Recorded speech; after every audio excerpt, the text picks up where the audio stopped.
সোমা কিচেনে সবাইকে স্বাগত। আমি আজকে আরেকটা নতুন রেসিপি নিয়ে চলে এসেছি আপনাদের সামনে। আমি আজকে বানিয়ে দেখাবো চিকেন টিক্কা বিরিয়ানি। চিকেন টিক্কা বিরিয়ানিটা আমি কিরকম করে বানাই প্রথম থেকে শেষ পর্যন্ত দেখার অনুরোধ রইল আপনাদের কাছে। আর যদি ভালো লেগে থাকে তাহলে আমার চ্যানেলটাকে লাইক, শেয়ার, কমেন্ট অবশ্যই সাবস্ক্রাইব করে আমার পাশে থাকবেন। তবে বন্ধুরা চলুন রান্নাঘরে যাওয়া যাক। তাহলে বন্ধুরা আমি এখানে চিকেন টিক্কার বিরিয়ানি করার জন্য আমি এখানে 1 কিলো চিকেন নিয়েছি।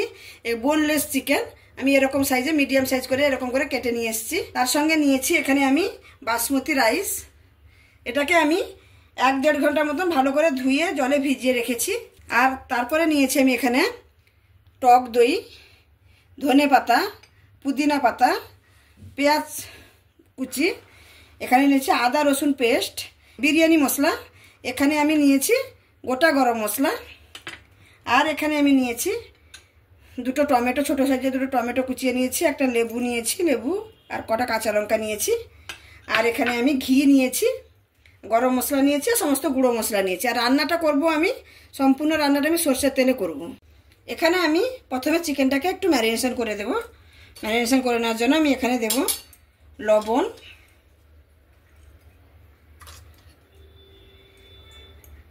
তারপরে দেব সামান্য পরিমাণে একটু হলুদ, আর যেটা দেব আমি এখানে কাশ্মীরি লঙ্কার গুঁড়ো 1 চামচ দিয়ে এটাকে আমি প্রথমে একটু ম্যারিনেশন করে নেব। আর একটু লাগবে পাতিলেবুর রস, আমি এখানে একটু পাতিলেবুর রস দিচ্ছি। আমি চিকেন টিক্কার যে মশলাটা এখানে আমি একটু বানিয়ে নিচ্ছি। প্রথমে আমি এখানে 2 টেবিল চামচের মতন, স্পুনের মতন আমি সরষের তেল দিয়েছি। তারপরে আমি এখানে দেব সামান্য পরিমাণে একটু দই, আর দেব এখানে আদা রসুনের যেটা পেস্ট আছে সেটাও একটু দেব। আর এখানে আমি দেব পুদিনা পাতা, আর একটু ধনে পাতা, আর একটু দেব আমি যেটা গরম মশলা গুঁড়ো, যেটা এটা মার্কেটের গরম মশলা গুঁড়ো, সেটা একটু দেব। আর এখানে আমি দেব একটু কাশ্মীরি লঙ্কার গুঁড়ো, আর একটু দেব জিরে গুঁড়ো, একটু ধনে গুঁড়ো দিয়ে আমি এটাকে ভালো করে ফেটিয়ে নেব। একদম স্মুথ একটা ব্যাটার তৈরি করে নিতে হবে। এখানে দেখুন আমি দইয়ের সঙ্গে সমস্ত মশলা ভালো করে মিক্স করে নিয়েছি। এবার এই মশলাটা আমি প্রথমে যে মাংসটা আমি মাখিয়ে রেখেছি লবণ, হলুদ আর দিয়ে গুঁড়ো লঙ্কা আর লেবু দিয়ে তার মধ্যে দিয়ে দেব। দিয়ে আমি এটাকে আবার ভালো করে মাখিয়ে 10-15 মিনিট মতন রেস্টে রেখে দেব। দেখুন বন্ধুরা, যেটাতে আমি বিরিয়ানি বানাবো আমি সেই কড়াইটা ডাইরেক্ট বসিয়ে দিয়েছি বেরেস্তা ভাজার জন্য। আর এখানে আমি কিছু পরিমাণ আলু নিয়েছি, একটু আলু আমি দেব। এখানে দেখুন আমার কড়াইটা গরম হয়ে গেছে একদম। আলুগুলোকে আমি এখানে সুন্দর করে লাল লাল করে একদম ভেজে নিয়েছি। এবার আমি তুলে নেব। আমি ওই তেলের মধ্যেই বেরেস্তাগুলো ভেজে নেব। বেরেস্তা মানে আমি যতটা পেঁয়াজ নিয়েছি 1 কিলো চিকেনের জন্য সবগুলোই বেরেস্তা আকারে ভেজে নেব। দেখুন আমার এখানে বেরেস্তাটাও ভাজা হয়ে গেছে। এর থেকে আমি বেশি কিন্তু লাল করব না, এই অবস্থায় তুলে নেব। আমি বেরেস্তাগুলো তুলে নিয়েছি। আমি এখানে চিকেন টিক্কাটা যে বানাবো তার জন্য আমি এখানে কি করেছি, আমি এখানে এরকম আমার কাছে এরকম স্টিক আছে, আমি এরকম একটা স্টিক নিয়েছি। এর মধ্যে আমি একটা করে চিকেনের পিস নেব, নিয়ে এরকম গেঁথে নেব।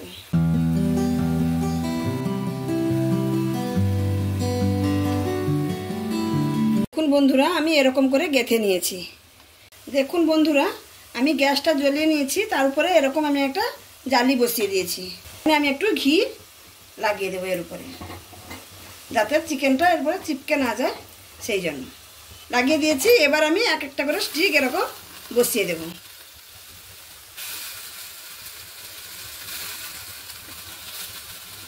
দেখুন আমি এই টিক্কাগুলোকে 1 পিঠ করে উল্টে নেব। এবার দেখুন এবার দাগ চলে এসছে না, টিক্কার যে এটা কালার চলে এসছে স্মোকি কালার। আমি এরকম করে সব টিক্কাগুলোকে সেঁকে নেব। আমি টিক্কাগুলোর উপরে এরকম করে একটু একটু করে ঘি লাগিয়ে দেবো। এটা লাগানোর কারণ হচ্ছে মাংসটা জুসি থাকবে। দেখুন বন্ধুরা এখানে আমার টিক্কাগুলো হয়ে গেছে, একটা ব্যাচ হয়ে গেছে। আমি এবার একটা করে তুলে নেব। দেখুন কত সুন্দর হয়েছে, পোড়া পোড়া মতন হয়ে গেছে। আমি এবারে তুলে নেব। দেখুন আমি এখানে আরেকটা ব্যাচ বসিয়ে দিয়েছি, এটাও করে নেব। যতক্ষণ আমার টিক্কাটা সেখানে সেকেন্ড ব্যাচ ভাজা হচ্ছে, ততক্ষণে আমি এখানে একটা রান্না যে মশলাটা গ্রেভিটা হবে তার একটা ব্যাটার বানিয়ে নিচ্ছি। প্রথমে আমি যেই তেলটাতে আমি বেরেস্তা ভেজেছিলাম সেই তেলটা থেকে 2 চামচের মতন তেল নিয়ে নিয়েছি। এবার যেটা করব, এখানে যে বেরেস্তাগুলো আমি ভেজেছি না সেখান থেকে আমি অর্ধেকের বেশিটা আমি এখানে দিয়ে দেব, আর কিছুটা লেয়ারের জন্য। তারপরে আমি দেব এখানে দই, টক দই দিলাম। তারপরে আমি এখানে দেব আদা রসুনের পেস্ট পরিমাণ মতন আমি এখানে দেব। তারপরে দেব আমি বিরিয়ানি মশলার গুঁড়ো, আমি দেব ধনে পাতা কুচি একটু দেব, আর একটু দেব পুদিনা পাতা, আর তারপরে আমি দেব সমস্ত গুঁড়ো মশলা। সমস্ত গুঁড়ো মশলার মধ্যে আমি দেব এখানে গ্রেভির জন্য পরিমাণ মতন লবণ, সামান্য পরিমাণে একটু হলুদ, তারপরে দেব আমি কাশ্মীরি লঙ্কার গুঁড়ো 2 চামচ, তারপরে দেব আমি ঝাল লঙ্কার গুঁড়ো সেটা 1.5 চামচের মতন, আর দেব জিরে গুঁড়ো 1 চামচের মতন দিয়েছি, আর ধনে গুঁড়ো 1 চামচের মতন দিয়েছি। আর আমি এখানে দেব আমার ঘরে বানানো গরম মশলার গুঁড়ো দিয়ে এটাকে আমি ভালো করে মশলাটা মাখিয়ে নেব। বন্ধুরা, এখানে আমার সেকেন্ড ব্যাচটাও হয়ে গেছে টিক্কাগুলো। তাহলে আমি টিক্কাগুলো তুলে নিচ্ছি। আমি ওই বেরেস্তা ভাজার তেলটাতেই আমি মশলাটা করব, যেটা গ্রেভিটা করব। আমি এখানে কোনো মশলা দিচ্ছি না, যেহেতু গরম মশলা গুঁড়োটা আমি মশলার সঙ্গে মাখিয়েছি, সেই জন্য আমি এখানে কিছু দিচ্ছি না। আমি তেলের মধ্যে দিয়ে দিচ্ছি টমেটো আর কাঁচা লঙ্কা।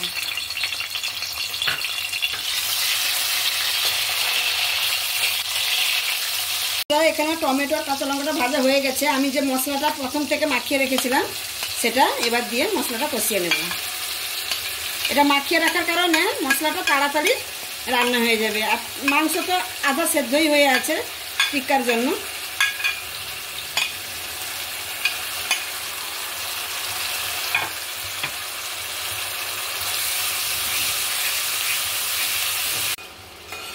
দেখুন বন্ধুরা, আমার মশলাটা কীরকম করে কষানো হয়ে গেছে, কি সুন্দর কালার এসছে। দেখে নিশ্চয়ই বুঝতে পারছেন যে মশলাটা কত সুন্দর হয়েছে। আমি এবার কি করব, এর মধ্যে আমি যেটা আলু ভেজে রেখেছি আলুটা দিয়ে দেব, আর চিকেনটাও দিয়ে দেব। চিকেনটাও দিয়ে আমি কষিয়ে নেব।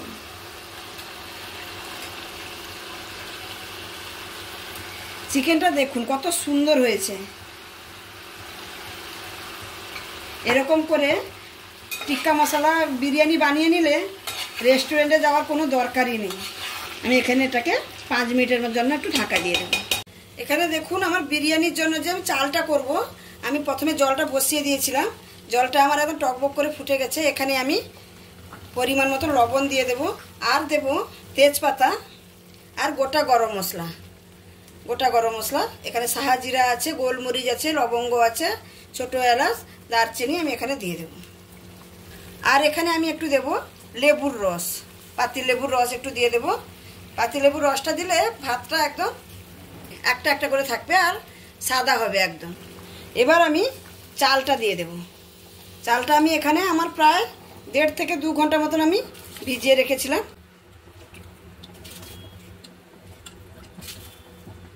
দেখুন বন্ধুরা, এখানে আমার যে চিকেন টিক্কার মশলাটা সেটা হয়ে গেছে। এবার আমি যে রাইসটা বসিয়েছিলাম রাইসটাও আমার হয়ে গেছে। আমি ডাইরেক্ট রাইস ছেঁকে এর মধ্যে দিয়ে দেব।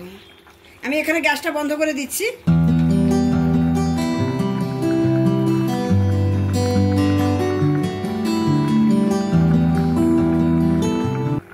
দেখুন বন্ধুরা, আমি এখান থেকে রাইস ছেঁকে ডাইরেক্ট আমি এখানেই দিয়ে দেব।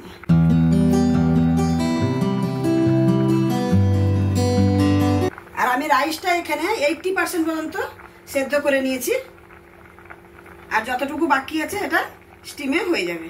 আমি এখানে আধা ভাত দিয়েছি, আধা ভাতের উপরে আমি এখানে একটু ঘি দিয়ে দিলাম।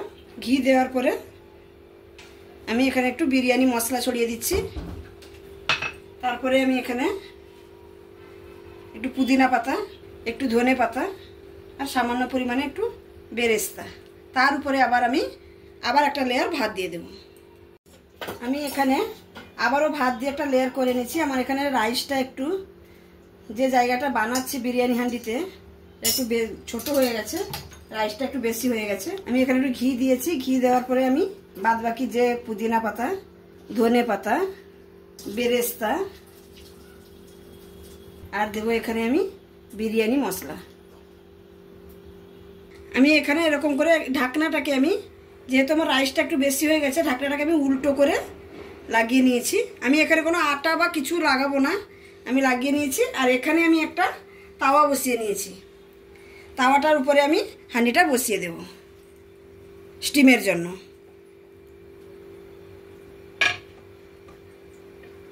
ডাইরেক্ট আমি তাপটা দেব না, আমি একটা তাওয়ার উপরে বসিয়েছি। এটা আমি প্রথমে যে আমি বসিয়েছি এটা আমি 10 মিনিট মতন ফুল ফ্লেমে রাখবো, তারপরে আমি 5 মিনিট কমিয়ে দেব। আর এটা যে ঢাকনা দিয়েছি আমি এর উপরে একটা ভারী কিছু দিয়ে দেব। এখানে আমার বিরিয়ানিটা হয়ে গেছে, আমি এখানে গ্যাস বন্ধ করে দিয়েছি। আমি এরকম দুটো সিল নোড়া দিয়ে দিয়েছিলাম, আপনাদের একটু খুলে দেখাচ্ছি।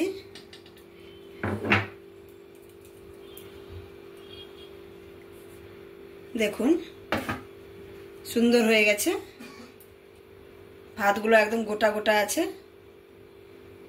ভাতগুলো সুন্দর সেদ্ধ হয়ে গেছে। আমি আবারও একে 5 মিনিট মতো, আমি গ্যাস বন্ধ করে দিয়েছি, কিন্তু 5 মিনিট 7 মিনিট মতো আমি ঢাকা দিয়ে রেখে দেব। দেখুন বন্ধুরা কত সুন্দর বিরিয়ানিটা হয়েছে। এক একটা ভাত এক একটা গোটা গোটা আছে, একদম ঝরঝরে বিরিয়ানি। তাহলে আমি আপনাদের প্লেটে বের করে পরিবেশন করে দেখাচ্ছি। তাহলে বন্ধুরা আমি কত সুন্দরভাবে বিরিয়ানিটা বানিয়ে নিয়েছি।